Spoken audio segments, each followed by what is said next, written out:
And I'm usually the first one on the dance floor. And so I think instead of the title of my talk being A Way of Making, it should be like, how to get the party started, right? And I'll try to use that idea throughout our conversation. I'm not going to talk long. I'd rather answer questions, and it's really amazing to see all of you out so early. How many artists are there? Yeah, right on, right on, right on. It's early for y'all. Thank you, Michelle. Thank you, Barbara Kennan, if you're in the room. What an amazing moment that the city of Chicago is recognizing deeply how important artists are.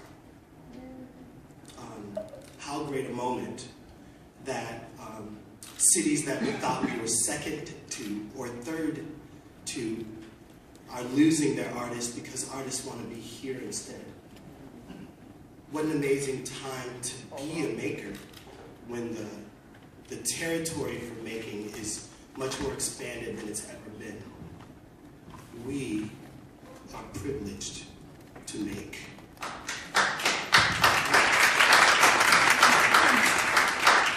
And, you know, I have some slides.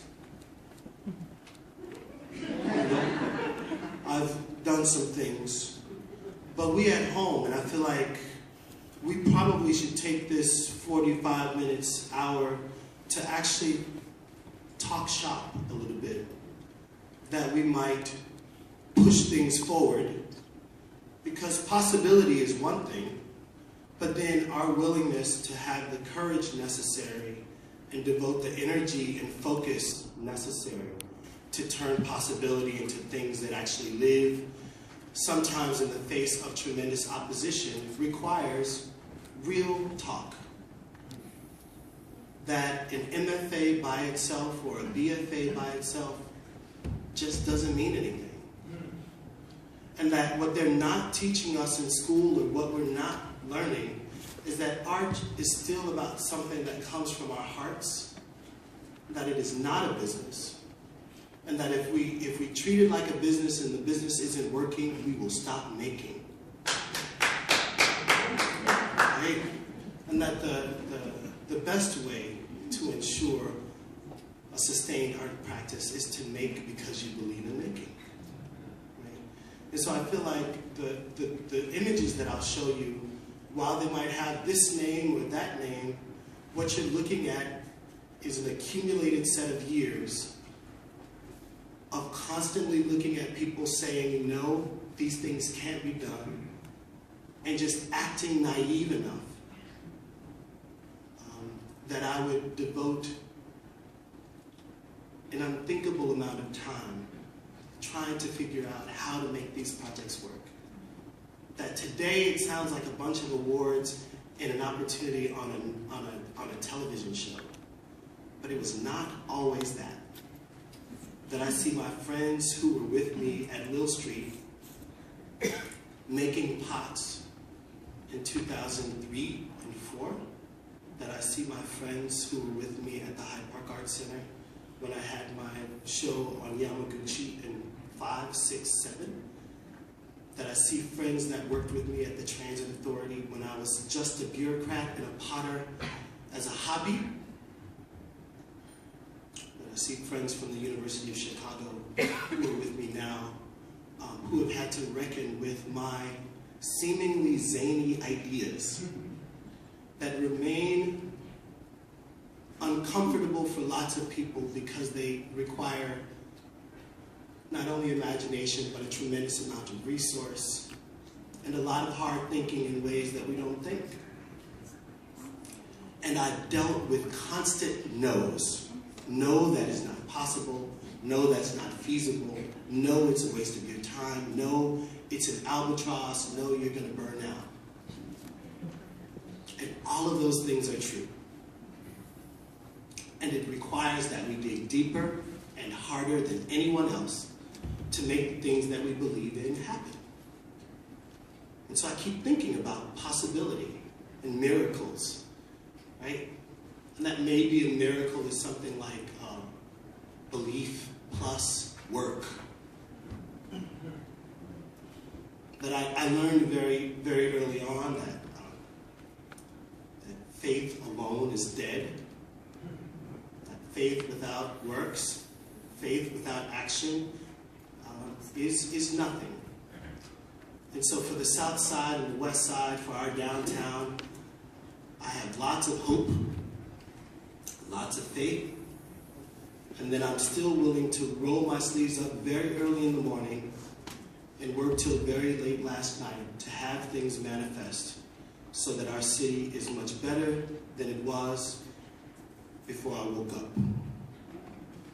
And that all of us, as artists, as bureaucrats, as architects, as thinkers, as people who love making and love the city, we all have the capacity to do a little bit more than we do. And that it's really just the willingness to do a little bit more than is necessary, a little bit more for those that are around you, just beyond the family, just beyond your cute little girlfriend or boyfriend, or like just a little bit more. And that doing can happen in lots and lots of different ways. I'll show you some of the doing.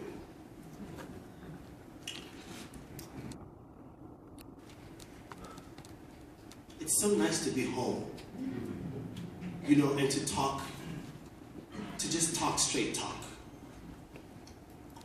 I feel so comfortable here. Like I feel like I'm surrounded by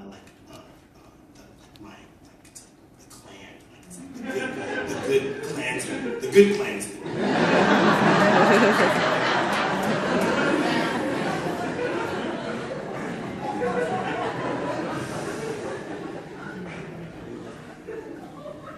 We spin this stuff a lot of different ways, like, you know, in the absence of museum opportunities, we make galleries in our apartments. We have temporary fairs. We have counter fairs to the major fairs. We invite each other over and we have crits.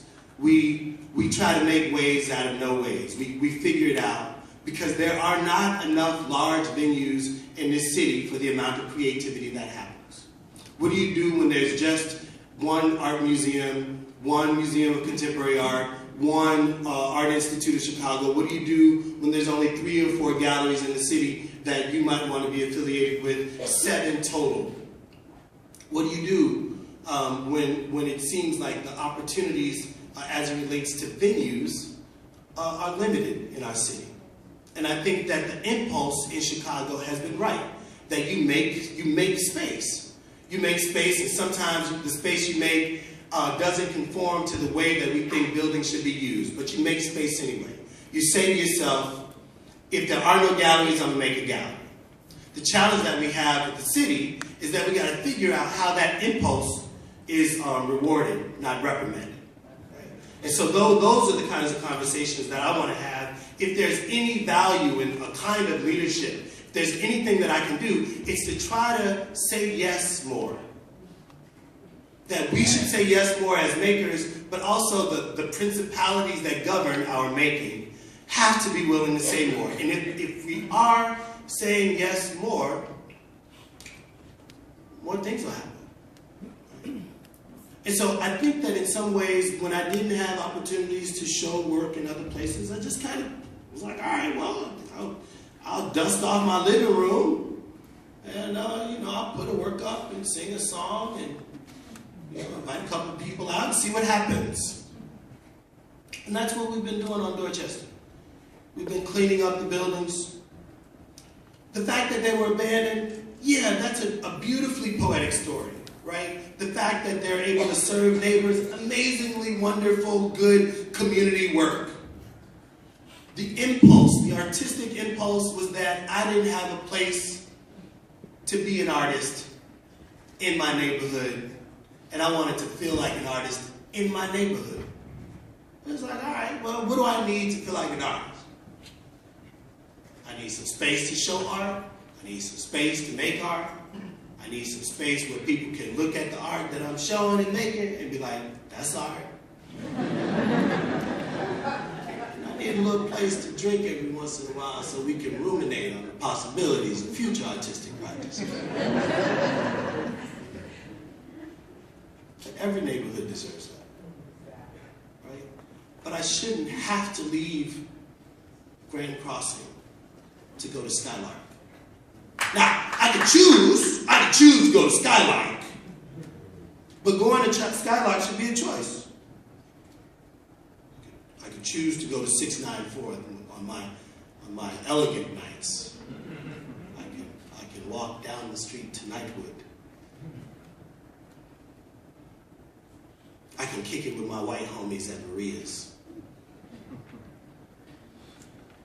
But man, more people should know about Leo's Den. More people should know about Reds.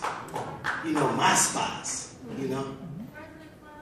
President's Lounge, Monday nights, girls' night, on girl party.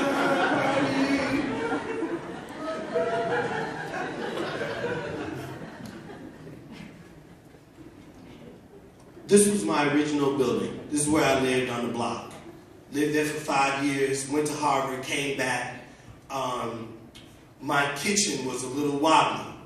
There were termites that had infested the building probably some years ago, but it didn't really matter. When I came back from Harvard, I had been living for a year on floors that were very straight, and I noticed that my floors were very crooked. Had a little cash in my pocket. I thought, okay, I'm going to pull the joists out, I'm going to rehab the building, redo the kitchen, I'll be fine. They pulled the joists out, and I was like, man, that's a really pretty volume. You can see where the joist pockets are. Yeah. You took them out. Around the same time, you know, Lyndon Johnson Rice had given me these books from Johnson Publishing. Thank you, Linda. And I was determined to do really important things with these books immediately so that people wouldn't get mad at me for having this cultural legacy and not doing really smart things with it. And, you know, most of y'all have seen these buildings now, so I don't really want to talk a whole lot about them. But, you know, it's a $100,000 project to rehab the building, right? $100,000 ain't always easy to come by, but it's like that $100,000 is having tremendous symbolic impact. Like, I decided, okay, I'm going to try to make these buildings act like they're works of art. I'm going to think about them as important monuments that live in the world, important monuments that symbolically can go out into the world and say that somebody cares in Grand Crossing.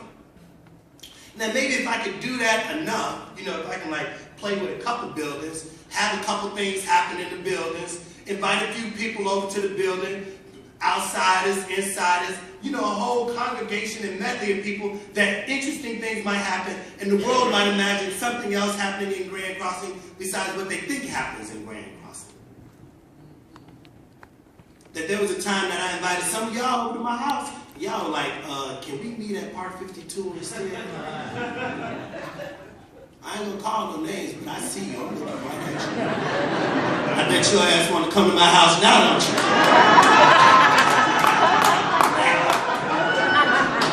You're not invited. Right, so we do these little things in these buildings. It's informal, Your Honor. It's you know, I'm just having a party. I show films. I'm a private individual. I got a private house. We got a nice screen on the first floor. Every once in a while, we show a film. We're not doing nothing wrong. You know, we didn't take Mr. Jones' parking spot. Right? We're just wanting to be creative people. I just have this little itch inside me that I want to scratch sometimes. I want to share that scratch. I want to scratch other people. I want everybody to just itch all over. I don't need that. Something like that. And that it's a lot of stuff, these archives, they're a lot of stuff. So it's like, well, maybe we can invite other artists to do things. Maybe we can share a little bit. You know, maybe we can expand the practice from the things that benefit me into a kind kind of sphere of opportunity, you know? Like maybe these archives can do more imaginative things within other people's hands than my own. That maybe sometimes it's about creating the work of art, and sometimes it's about creating the platform that allow other people to create works of art.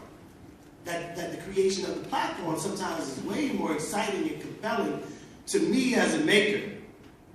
That when the thing becomes generative for real, when it's like, when it will keep producing, then I feel like, wow, that's a significant work of art. It could be 1-to-1, but if the same time will produce something that's like 1-to-30, that 30 artists could be made on the Black South Side, that 30 projects might emerge because we captured these glass lantern slides, that 30 more archives might be made available, more than I can receive, and I can call my homies and say, yo, you too can have a glass lantern slide archive. But it requires that you say yes, that you sacrifice for the yes sometimes. Like that I've had to make decisions of having a late mortgage payment so that I could buy the Dr. Wax albums. And it's like, all right, I'm going to be in this relationship with this mortgage for a long time. This opportunity for these Dr. Wax albums going to come once. I'm going to pay the extra $235 and be late on my mortgage. Now, I'm not telling y'all to be late on your mortgage. I'm just saying that sometimes you have to sacrifice for the things that you want. So we do things on the block. We don't do things every day. We can't afford to. But it ain't about doing things every day. It ain't about the program. It's about the impact. Right? It's about the impact. Like, I went to Paris once. It was done. It was like, I'm traveling. I was 19. I was like, I think I want to do this again. Right? Nobody had to make a commitment to me and say, Theaster, every year we're going to ensure that you go to Paris and we're going to evaluate your excitement. We're going to ensure that your underservedness is clearly served. Young African-American conceptual planner, potter guy. That if we can figure out that it's not about the program, it's not about how much stuff we throw at people, that it's about like when we have that moment of hand-to-hand engagement with a young person, and they're saying, hey, I'm a creative person too, that you take the 5 minutes and you pour into their lives.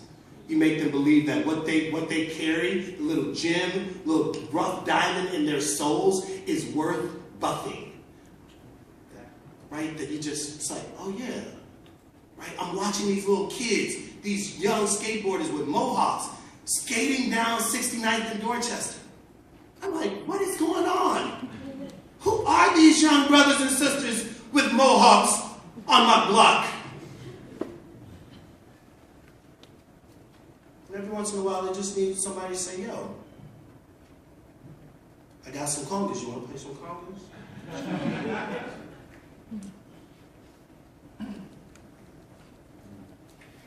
It feels important to talk about institutions for a minute. I work at the University of Chicago. Right? How many of y'all got day jobs? Okay. Now, I'm not going to ask you to raise your hand, but how many of y'all like y'all day jobs? Oh, okay. The people who like them will raise your hands. The other people, I feel you. I like my day job. It's awesome. Can TV, can y'all just kind of pan it up?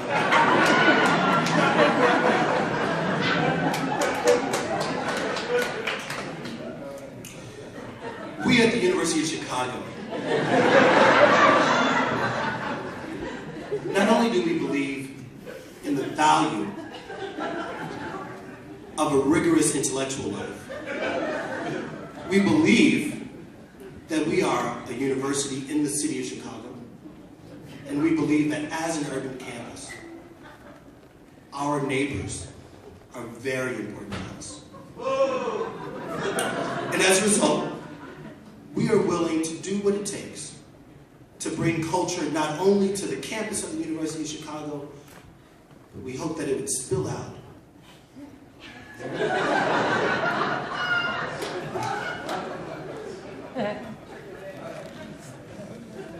That what I'm most excited about, y'all, is that they gave me a platform much bigger than my own, where I could like work out these extremely difficult and nuanced relationships. That when the incubator was an abandoned building, and we first started the conversation about what might happen there, I knew all of the landmines. That if the university came in wrong, that it would continue to perpetuate this idea that all the university is preoccupied with is its own agenda. And so how can you expand the university's agenda in the same way that you expand housing policy, in the same way that you expand what might happen in a museum, in the same way that you expand what you do in your studio, in the same way that we expand how we live our lives so that more of the artful parts of our lives spill out with sincerity. Spill out. And it's this idea that we have the capacity not only to make, but to expand and to push. Super important. And so I simply asked the university to push a little bit, to push how we might be a real neighbor, really embedded. And what came out is the Arts Incubator, right? Fahim was one of our residents. The sister, Kathy Moussis, a Pilsener, now at Yale. Like, Cecil McDonald was one, just got this like amazing CTA contract to do the 55th Street station. That like all of these things started to emerge because there was a platform that I could have been leveraging all of these great opportunities on Colbert for myself, y'all. But how bored would I be if I had to like keep all of these things to myself? I'm telling y'all, like we have to be willing to expand.